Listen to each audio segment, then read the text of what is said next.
very relevant given the fact that we have a budget today. There's been a lot on the radio when I was driving down here about the budget, and a lot about economic growth and the forecast for the UK.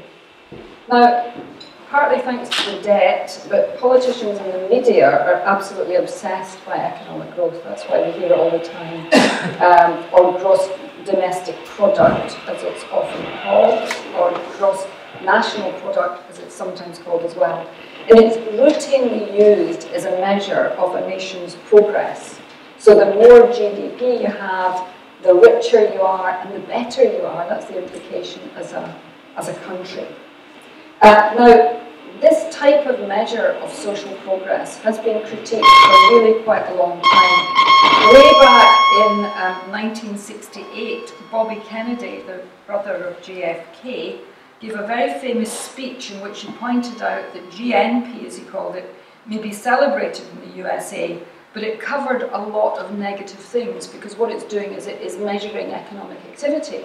So he was pointing out in his speech that it would include things like the production of napalm, a gas or something used in war anyway, armoured cars, cigarette advertising, advertising to children and the like. In other words, a lot of negative things are included in GDP, yet it's used and celebrated as this great barometer of social progress. And he goes on in his speech to say, yet the gross national product does not allow for the health of our children, the quality of their education, or the joy of their play. It does not include the beauty of our poetry, or the strength of our marriages, the intelligence of our public debate, or the integrity of our public officials. And he goes on to basically say, it doesn't measure anything that really makes life worth living. And that is one of the problems with economic growth, the measures that we're using, and yet it seems to be an obsession, particularly of our times.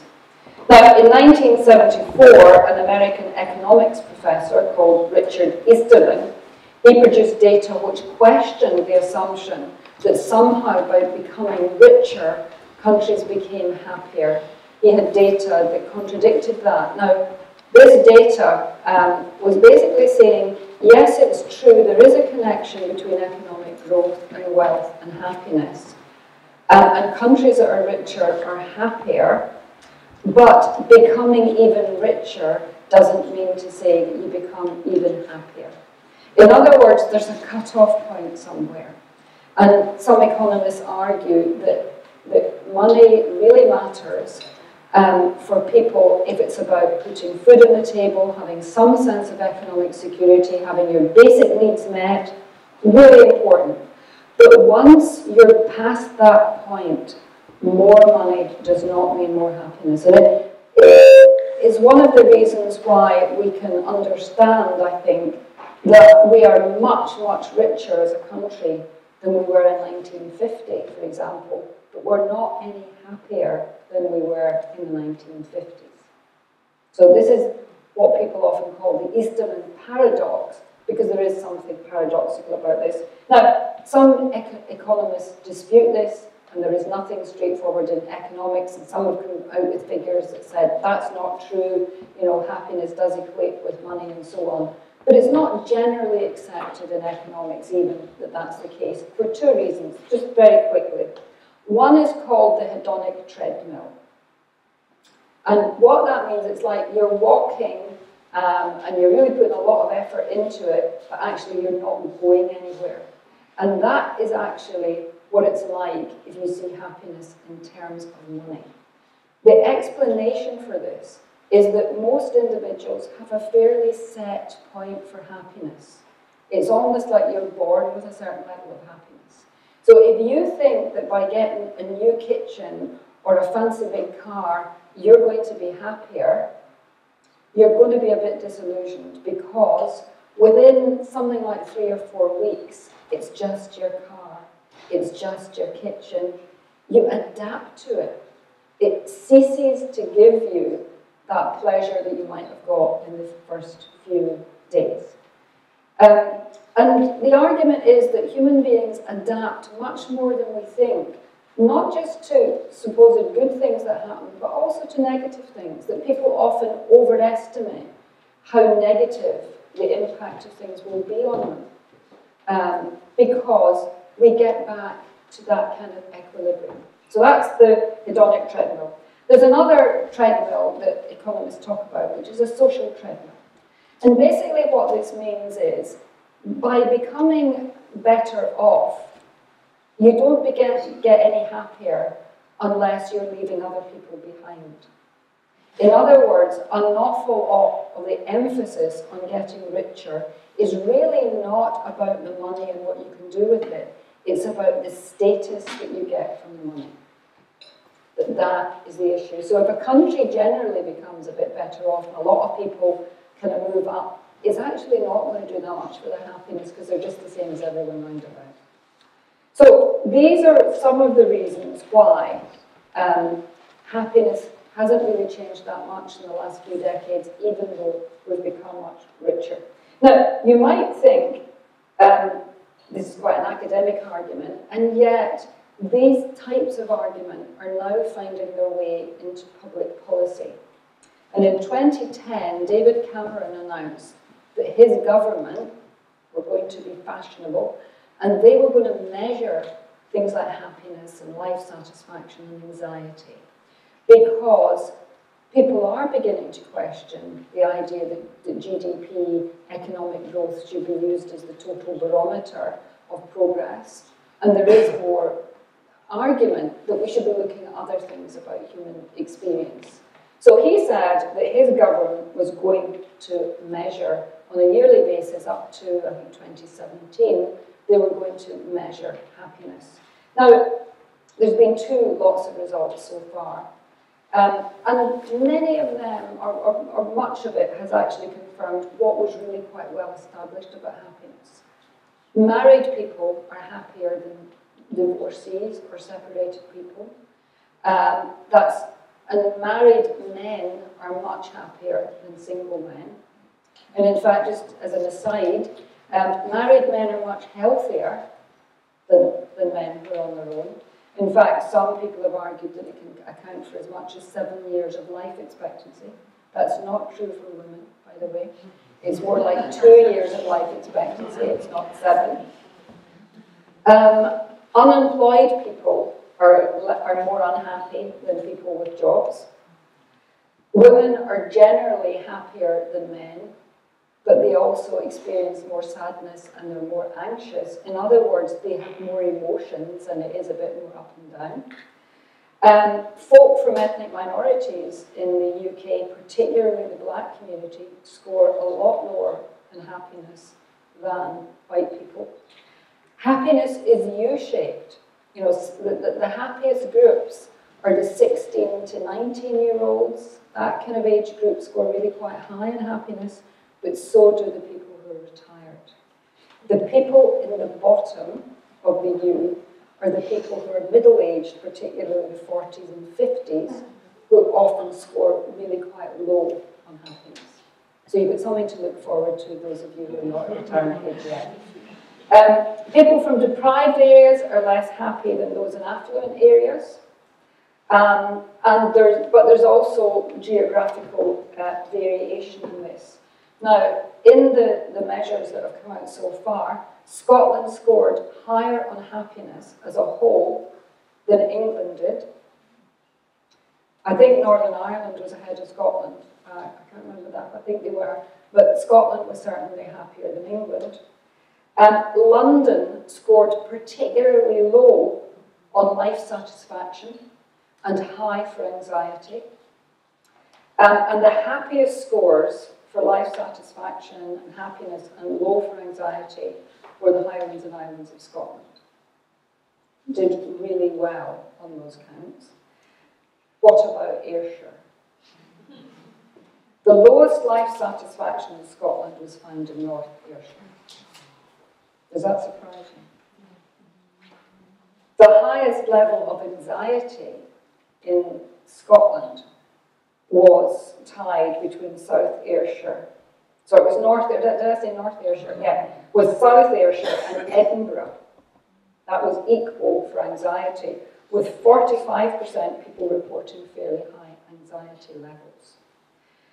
Old deindustrialised areas, like Ayrshire, Western Bartonshire, Wales, South Wales, Yorkshire, Lanarkshire, generally didn't do very well in these studies that came out. Some people are arguing that there's a rural effect going on, that it's the rural areas, the Highlands and Islands, for example, that did very well. But that doesn't seem to be quite true, because the Borders is very rural, and yet the Borders didn't do particularly well. And a lot of Ayrshire is quite rural. Some people have said a lot of this is about whether you can see trees. You can see a lot of trees in Ayrshire, I would have thought, and yet it hasn't protected you. So I think there's something else going on, and I'm going to give you my speculation on this. And I think a lot of this is about the values that you're exposed to. And I think a lot of this is about the more you are in touch with very materialist values, whether you're in an urban area or a kind of semi-rural one, doesn't really matter. That is what is probably not very good for your life satisfaction, your level of anxiety, or your happiness level. Now, why am I arguing this? So this is speculation, and it suits me to speculate this because it's in line with my latest book called The Great Takeover, How Materialism, the Media and Markets Now Dominate Our Lives. But I think that you'll agree with me, there is something of a case to be made for what I'm saying. If we define materialism as the pursuit of three particular sets of values, and what I mean by that is the pursuit of money and what it can buy, image and appearance, and fame, popularity, and status. Right? If we look at them, these are what a very interesting American psychologist called Tim Kasser talks about as materialist values. And they hang together. So if you're really interested in money, you tend to care about your image and your appearance. If you really care about money, you tend to care about how you're seen through the eyes of other people, and your fame and your popularity and your Facebook profile and so on. They hang together. And they are in many ways the values of celebrity culture. Now, these values have always been around, and they always will be. I mean, if you think about it, money and what it can buy is about survival. It's about having a roof over your head. It's about having food to eat. It's about security for you and your family. We're always going to care about that. So this is not about, people shouldn't be paying attention to this at all. Equally, people are always going to care about what they look like. We know from archaeological digs that people thousands of years ago were painting their face, wearing gold jewellery, doing things to their appearance, because that can also be about status, but it's about sexual attractiveness, it's about personal expression of your identity or whatever. We're going to care about that. So I'm not trying to suggest that people should be going around in a sack and not thinking at all about what they look like. And equally, we're social beings. We're going to care about how other people see us and what our status is, or how we're seen by other people in general. That's fairly understandable. The point at issue here is the extent to which these values becomes really dominant in your life, so much so that they are the things that are driving you and your behaviour. Right? Are they trumping? Are they pushing out other things in life? And that is the issue. So it's about balance to a large extent. It's not about whether we care about them at all. It's the extent to which we care about them. So let me give you a few examples then of what I'm talking about. I did an event a couple of years ago, and there was a young woman there who was a college lecturer in Glasgow. Very well turned out, very attractive young woman in her mid-20s. And she said at one point, some of the young girls I'm teaching at college, I feel are a completely different generation from me. She said, when I'm talking to them, they are telling me that they're spending 3 hours in the morning getting ready to go to college. 3 hours. Now, you might say that that's vanity, but actually it's insecurity in a lot of ways. This is about the kind of expectation now on people's appearance. You need the tan, you need the straightened hair, or the hair extensions, the nails, the, you know, whatever it is, that is a look that a lot of people are trying to achieve. And it's time consuming. Just think what these girls could be doing with their time. Other things might be, and I've heard a number of people who have recently become grandparents saying this, that they cannot believe how much is now being bought for babies. You know, I've heard people saying, my grandchild, age 1, has had more stuff bought than my children got over their whole lifetime. Okay? Babies don't need gold leaf cribs or whatever. Children don't need a lot of the things that we are giving them. But I was speaking to a woman who at that point was running one of the big Glasgow shopping malls, and I was saying to her that, you know, I thought Glasgow was a very materialistic city. If you think about it, for a while, it stopped doing that, and I want to claim part responsibility for this. For a while, it was presenting itself to the world as Scotland with style. You know, that was its take on itself, was a stylish city. And I think if you still walk up Buchanan Street at the moment, there's these bollards as you go up, and it says the Style Mile. Right? Now, if you think about the history of Glasgow, making things, you know, a proud industrial city with, you know, a kind of labour movement history, whatever it might be, and it's now a city of consumerism, brands, shops. But this woman wasn't having it, and she said, you know, Glasgow's not a stylish city. She said Edinburgh's a stylish city. The people there care about how they present themselves, and the women are often really quite stylish. She said Glasgow's a city of brands. This is about branding yourself. And she then said, you know, something that I find shocking. She said, when Hunter Wellies came out for children, there was queues around the shops for people to buy them. And they were, you know, expensive. And even her, as this retail person, was saying, what's wrong with the wellies with the animal faces or the eyes on them? You know, they grow out of them quickly anyway. Why do you need to buy Hunter Wellies for kids? But she also told me another one, which I just thought was priceless. I had no idea. I wouldn't have dreamt of this. Gucci dummy tits were all the rage in Glasgow for a while.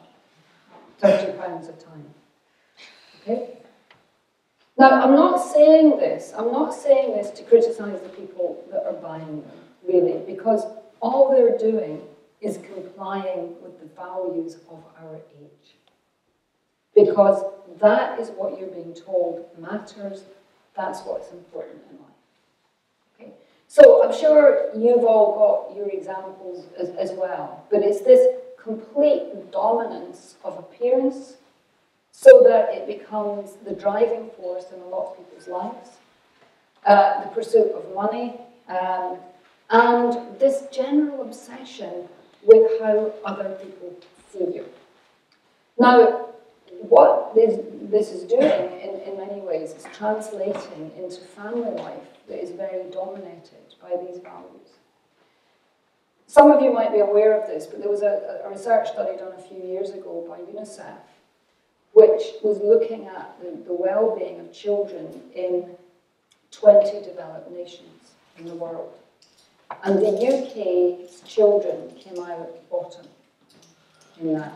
America was second, and actually all the data wasn't there for America. Maybe it would have been America, but we're talking about last or second last. We won't fight over that position. Not a very good presentation for the United Kingdom. So there was a follow-up study done on why that was the case. And it looked particularly at inequality and materialism. It was done by a marketing consultant who is actually Scottish, called Agnes Nairn.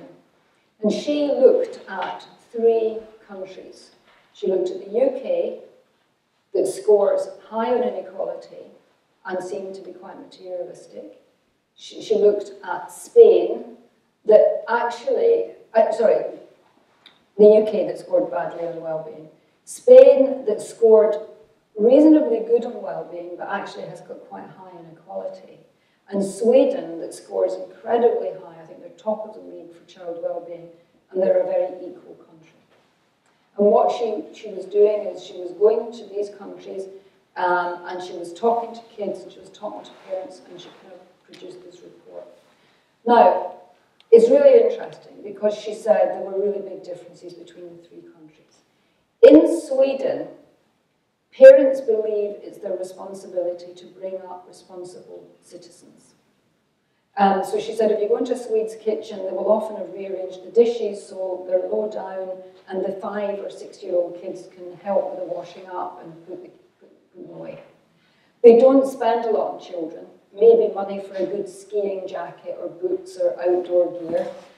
And children, if they get things bought for them, they're expected to look after them. There's a big emphasis on that kind of responsibility.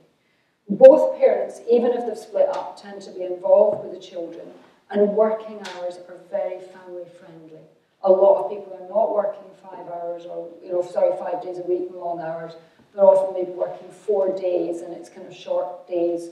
And there's a big emphasis on being around to collect your children from school and so on. So that's Sweden. Spain was quite different. It tended to be the mother rather than the father who often wasn't there and was working long hours. But it was the mother plus the extended family. They just think children are wonderful, and of course you would want to spend time with them.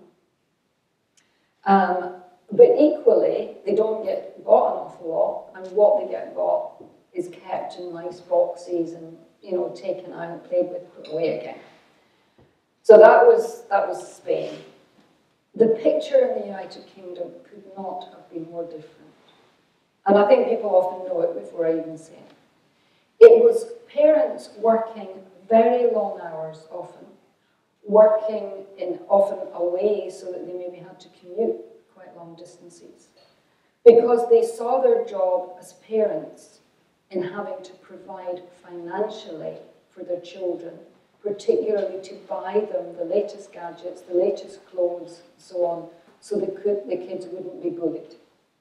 That was a big emphasis in what was coming out of the study.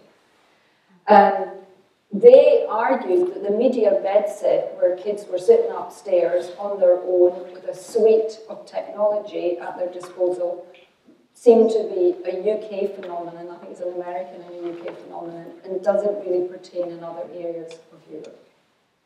So it was a very, very different picture. And what Agnes Nairn says is, this isn't just about materialism, it's also the way in which it's bound up with family life and really long hours. Because one of the reasons why parents are spending a lot of money on their kids is they feel guilty. And they're actually buying them off to some extent.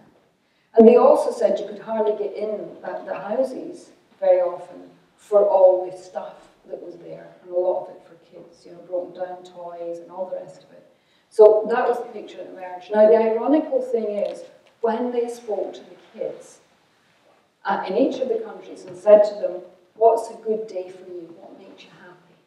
They found that actually across the three countries, it was remarkably similar. Kids said they wanted to spend time with friends or family, being outdoors, doing sporty or creative things. The only real exception were poor kids in the UK that often gave quite a materialistic response and talked about being bought something. But actually, that wasn't even true generally for the UK. So they did say there seemed to be a bit of a mismatch between what children themselves were saying that they thought they needed, and actually what parents felt they needed to provide. Now, don't get me wrong, I think that a lot of the time kids are making demands of parents, and I think that they can be playing parents off against one another and saying so-and-so's got that and all the rest of it. I think it is quite complicated. But I think this kind of really quite deeply materialistic culture is a particular issue for us in the United Kingdom. And I think it's partly because we share a media with America. And we get a lot of their incredible materialist values. I mean, Bobby Kennedy was talking about materialism, and that was way back in 1968. Just think what it's like now, partly as a result of much, much enhanced and increased exposure to the media. That would have been true in 1968. I mean, just in terms of television viewing, in the UK now, the average television viewing, and that's a lot of exposure to adverts and to materialist values, is 4.5 hours a day. That's the average television viewing. In Scotland, it's more, particularly the west of Scotland, it's more like 5 hours. And it's more of American proportions than European proportions. For kids, exposure to screens in the UK is more like 7 hours a day. Because it's mobile phones, it's tablets, it's television, and often it's multiple use of things as well. So you're exposed to 2 or 3 lots at the same time as a result of that. So I think this is a big issue for us, and I think this is playing a part in those happiness and anxiety figures. I really do think that it is. Because what Tim Kasser's research has shown, and the research of other people who've been looking at this, is the more people pursue materialist values, the worse their well-being is likely to be. That it's not good for people to pursue materialism in that kind of way. And if you've got any doubts about that, just think about the celebrities. They live that lifestyle, the lifestyle that's held up to us as an example of what we should be trying to achieve for ourselves. And yet many of them do not seem to have a very happy or fulfilled life unless they very deliberately try and move away from it. So you will get celebrities who become ambassadors for good causes. They adopt children and have an extended family. They might have a ranch and become passionate about animal cruelty or organic farming or whatever. In other words, they have to do something which takes them outside these values that we are repeatedly told that we should be trying to live up to. So let me go back to looking then at where these values are coming from.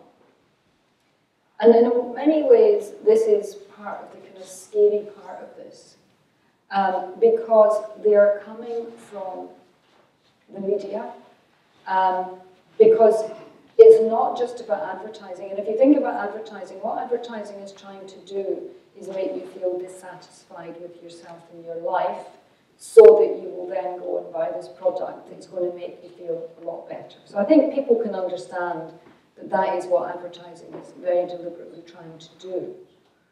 But the problem with television is not just advertising, even if you weren't to watch commercial television. An awful lot of the problem with television is that it's encouraging people to compare themselves with other people.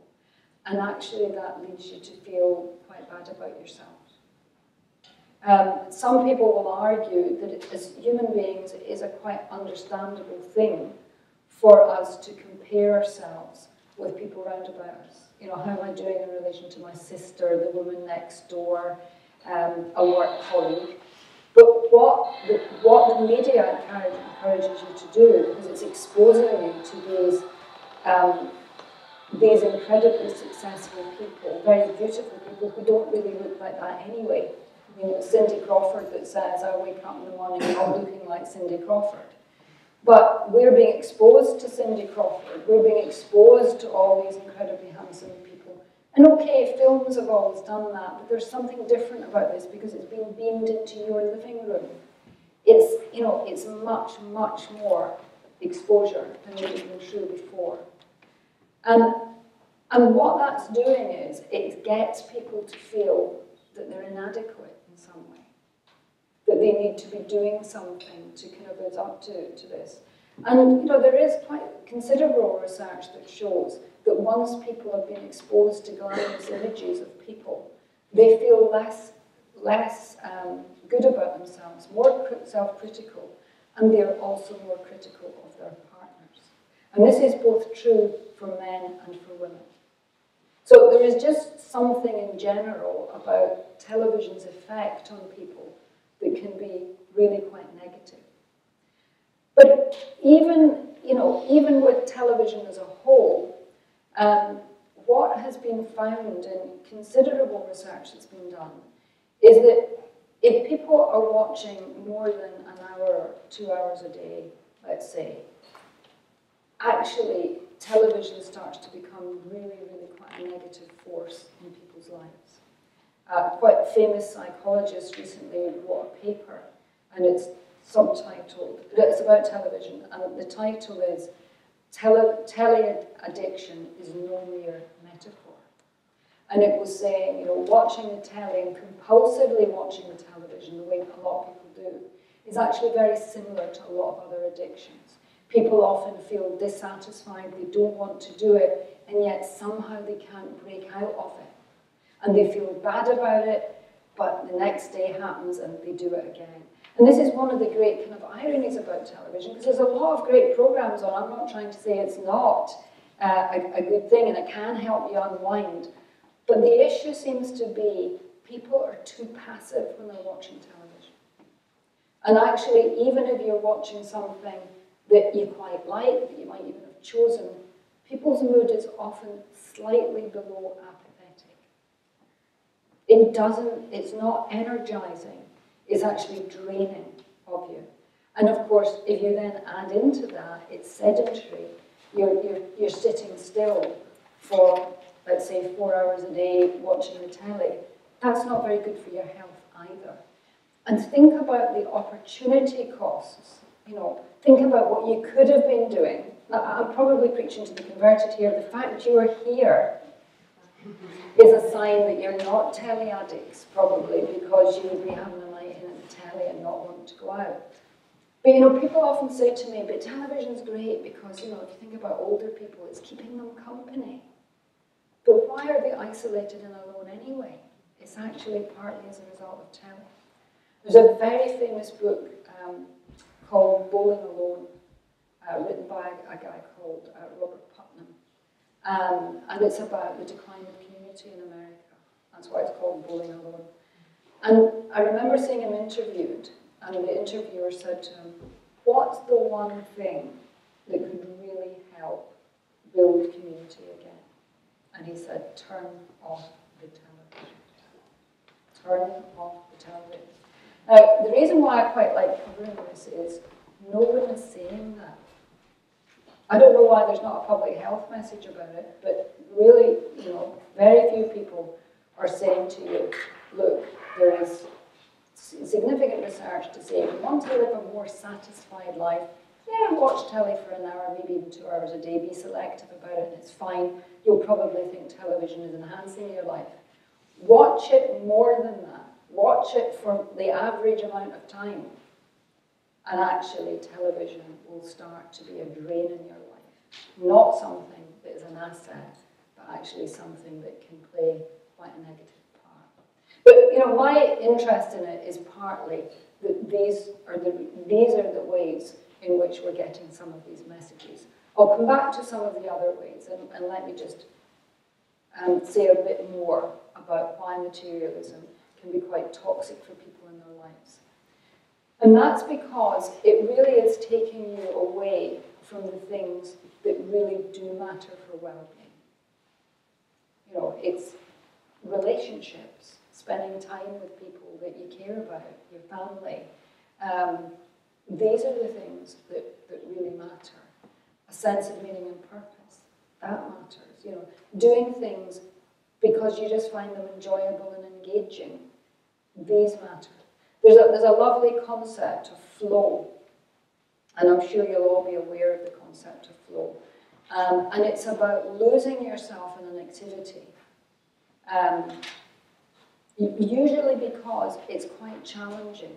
You really have to concentrate on it to do it. It could be dressmaking, it could be reading a really good book, could even be having a conversation, but you're really engaged in it. You know that feeling? I think it's a wonderful feeling when you get that. And that is actually often what leads to real satisfaction in life, if you can get that kind of flow through activities that you're doing. One of the things about telly is you don't get that very much with television. because there has to be a wee bit of a challenge attached. And you know that way, actually, when you're involved in a flow activity, time can speed up or it can slow down. You can go, God, is that the time? Or you can think that actually a lot of time's passed and you're surprised by that, can distort time. And when you're doing the activity, you're not even very conscious of yourself. You're not kind of thinking, well, this is great. But afterwards, you have that real sense of satisfaction and achievement. These are the kind of things that are good for creating a good life. Now, I've mentioned the media as being one of the ways that we're getting the exposure to media, to materialist values.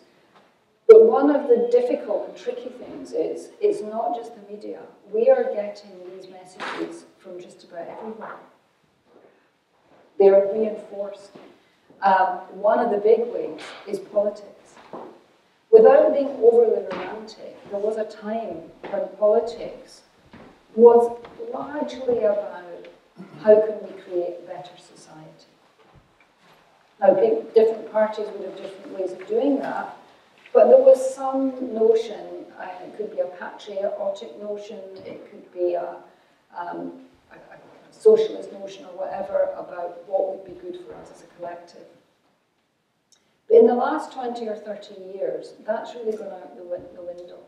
And as a result of importing in American ideas on politics, what you get is basically politicians appealing to you as if you're individual consumers.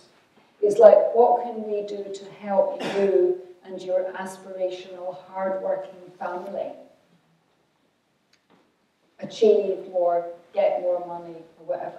And the problem about that is, once you start trying to cater for people as individuals in that way, and tell them that that's what you're there to do, you're going to breed cynicism with politics, because you can never do it. You can't satisfy everyone. People will have different agendas. What will suit one person won't suit another person. So you're on a hiding to nothing. But what it does do is it reinforces that kind of individual agenda that says the most important thing is you, your life, your family, and that's what politics is about. And that's what politics has become in this country. And as a result, it is actually leading to a lot of cynicism and a lot of frustration with politics. But it's another conduit. What's really surprising about this as well is the big charities are also reinforcing materialistic messages. And I'm not just coming in and criticising them for this. They are now aware of this themselves. In fact, there's a project that some of the big charities like World Wildlife Foundation, Friends of the Earth, Oxfam have come together. It's called Common Cause, and they're actually using Tim Kasser, the psychologist that I mentioned, who writes about materialism. They're using him as an advisor. And here's what they're saying. They're saying if we're going to see a significant change in our world so that it's more sustainable, it's fairer, we don't have this kind of incredible gap between rich and poor, between the third world and the developed world. If we're going to really see a more just world, the kind of world that as organisations we are hoping to bring about, we've actually got to start talking about different values. And we're not doing that at the moment. All we're doing is using the established values of materialism, basically, to try and part you from your money. So if you ever go to a big charity function like a dinner, and I've been to a few of them in my life, they are mainly celebrity culture writ large. We're going to raffle a Gucci handbag. We're going to have people, bidding for things in quite a public forum, which is a lot of that's about a display of money. You'll see the big dresses. The whole thing is that. But they're doing this for a good cause. Now, that might be good. You might make the money. You're not changing anything. You're actually just reinforcing those values. Or another example, I gave money to a charity for the third world, for child poverty, and I was sent a series of emails where the strapline was, Carol, we think you're special. In other words, they were just using the kind of narcissism, if you like, of the media, but they were doing it for a good cause.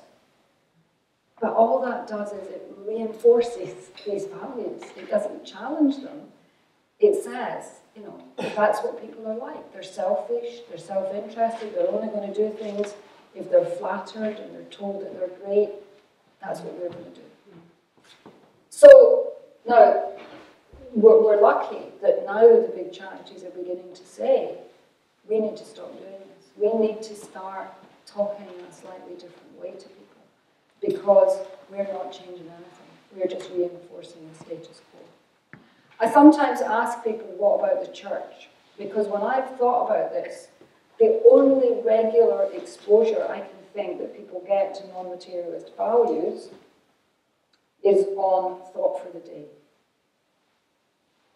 where you might get someone saying something that's quite different. I'm not religious myself, although an awful lot of the talks I'm now doing are for church groups.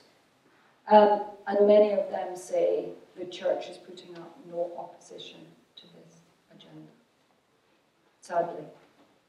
We could, and you know, as church members, we absolutely agree with what you're saying, but at the moment, we aren't really putting up an opposition to this.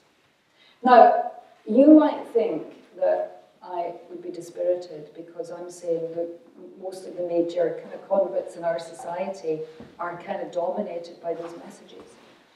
But I'll tell you where my hope comes from, and that is people instinctively know this.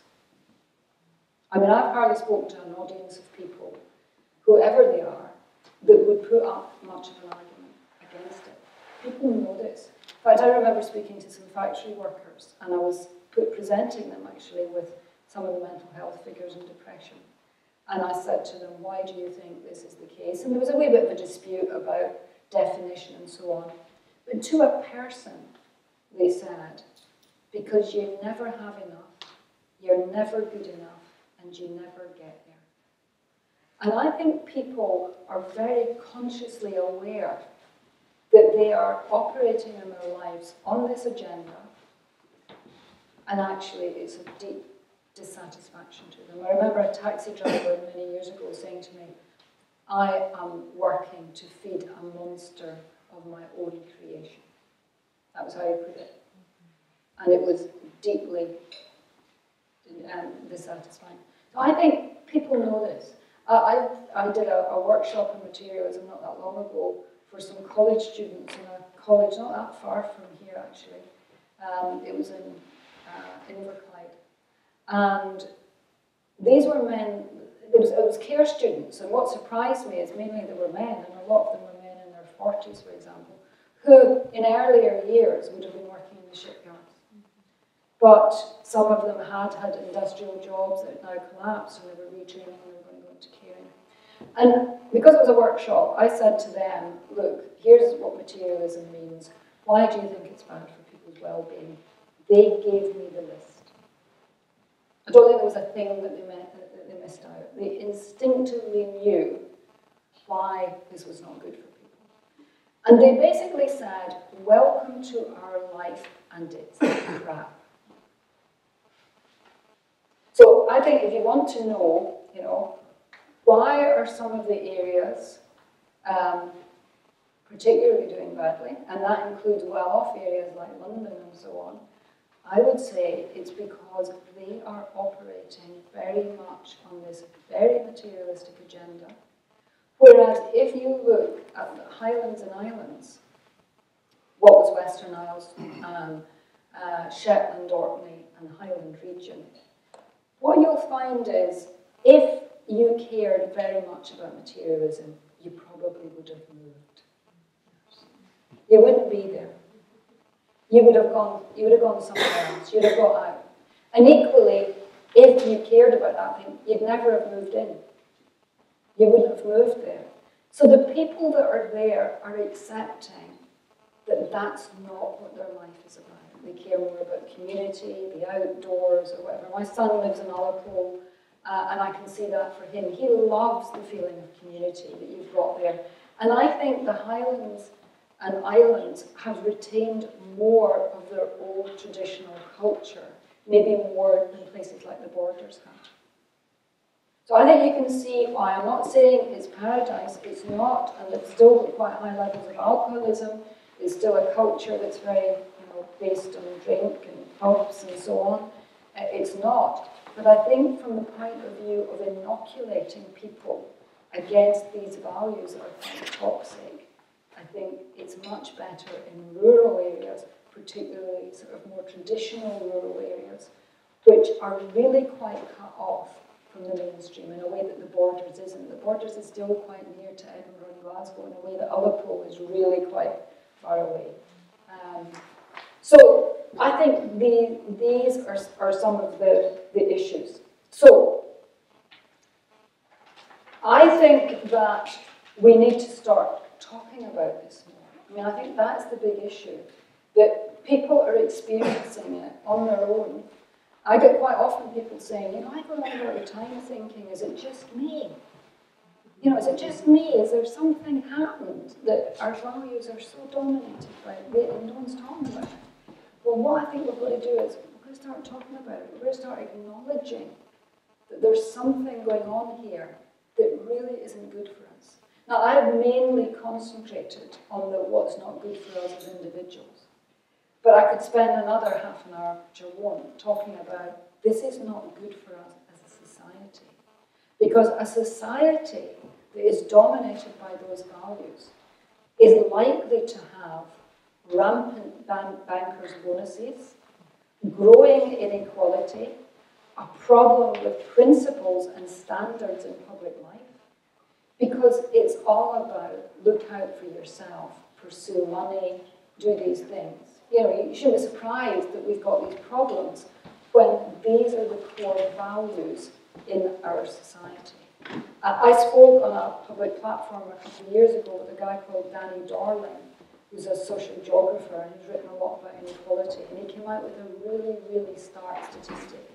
And he said if you look at income inequality in the UK, from 1919 to about 1979, there was almost a year-on-year improvement in inequality in income. Things got better as a result of redistribution, taxation, and social mobility improved. That turned around in the 1970s, at the end of the 70s, and we're now back, he said this 2 years ago, at levels of inequality that pertained in the UK in 1854, when Dickens was writing Hard Times. Now, that's not saying that the level of poverty is the same. Obviously, people are not living in the same wretched conditions as they were in Dickens' period. But in terms of that gap between the poorest and the richest, it's opened up again. And in fact, there was a story in the paper, was it not the day before yesterday, saying 5 families in the UK have more wealth than the bottom 20% in the UK. Now, I just think it's not surprising that we're getting these levels of inequality, given the fact that our value system is so skewed to personal success, money, and so away from anything that's about principles, ethics, justice, or whatever. I'm not saying everyone is. I'm not saying everyone is, but it's the dominant discourse in our society. And I think a lot of people are not happy with it and would like to break out, but there's something going on where the dominant discourses are affected by it. So let me just finish then to say, well, what can you do as individuals? Because I think there is a lot that we can do as individuals, nonetheless. And one of them is, if you want to think about it in terms of happiness, given the fact that my talk was what price happiness, actually you're better not thinking about happiness at all. Some of the criticism of the happiness measures that Cameron has commissioned is that once people are encouraged to think about happiness, they tend to become more unhappy. And there's quite a simple explanation for this. People are bound to have good and bad days, some negative emotions, some positive ones. That's just being a human being. Some people would say you actually can't be happy unless you know what it's like to be sad and down, because it's a contrast effect to some extent. You know, you can't just be happy, it doesn't work like that. But once people are encouraging you and getting you to think about happiness and how happy are you or whatever, what you then start to do is monitor any unhappy feelings that you have. And you start to become more aware of them.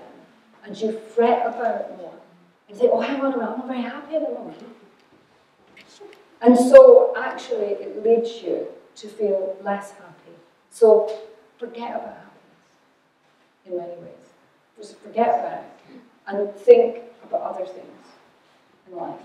So, if you're wanting to generate, you know, more positive emotions, but not think about it particularly, exercise is a great way to do it. We had a few years ago a very famous positive psychology lecturer come to Glasgow, and he did a talk, and I think the very memorable line from it was when he said, it's not that exercise is good for counteracting depression. He said, not exercising is depressing. In other words, you know, don't be surprised if you feel a bit depressed if you don't take much exercise. It automatically follows, is what he was arguing, because it's so fundamental to the generation of positive emotions. Turn off the TV more. Try to restrict your exposure to advertising. I mean, I've been onto this agenda for a long time. I used to do a lot of assertive training. I worked with women on confidence issues and so on. And even 20 years ago, I was saying, don't buy women's magazines. It's all about what's wrong with you. It's what, you know, it looks like it's helping you, but actually it's not. It's trying to tell you that you're not okay. And the agenda of women's magazines is all about something that's unachievable. You're never going to be that perfect cook, beautiful woman, you know, great mother, worker. That's not achievable. And you're just going to feel bad about yourself if you even try to be that person. And if you're worried that you'll be out of fashion or whatever, you just go into the shops and you buy what you like. You don't need magazines to do that for you. So I think it's really important that people kind of try and restrict their exposure. I'm not saying block it out altogether. And I think since then, what's become much more popular is the celebrity gossip magazines. I think that must have quite a negative effect on people. I don't know that research has been done on it, but I can't see how that's a very life-enhancing experience, really. But anyway, to each their own. Spend more time in nature. I mean, that's a really big one for people. The green environment can make people feel much better. It's called a restorative effect. When people feel stressed or whatever, there's something about being in nature that can just make you feel a lot better. There's a sense of permanence, timelessness. Doesn't matter about your feelings. There it is. It's just all there and it's all happening. And it puts your kind of issues in perspective. But, you know, there's just something about that green environment that can be very restorative and good for people's well-being. Learning, hobbies, I've covered that. Really good for that sense of fulfillment that I think people are often lacking in life. And it's not about being good at it. It's just about enjoying it. There's a lovely quote which says, anything that's worth doing is worth doing badly. You know, I think that, you know, there's a big emphasis on doing things that you're good at. Actually, the emphasis should be more on doing things that you enjoy. You find some pleasure in challenge, stimulation, you like the other people that are doing it. That's what often is really positive. Another really, really big one for well-being is about a sense of meaning and purpose. That sense that your life has some meaning beyond you. This is part of the problem of our very individualistic society, which is trying to tell you that the most important thing in life is how you feel. No, it's not. I mean, I quite often end talks saying, you know, our grannies were right, you're not the centre of the universe. Is actually a better way to live your life than thinking that you are. You know, that is the root cause, I think, of a lot of the issues, particularly for young people who've been brought up on a diet. The most important thing is how happy they are, how they're feeling, you know, what their achievements are. That is actually not a particularly good message. It's much more better to get people thinking about doing something because it's a benefit to the world, other people, and so on. And I'm a great believer in that from the point of view of building people's confidence. Forget about yourself, it's not about you, it's about the thing you're doing. Actually, I think you can become too paralysed if it's all about you and how you're seen and how I'm good at it or whatever.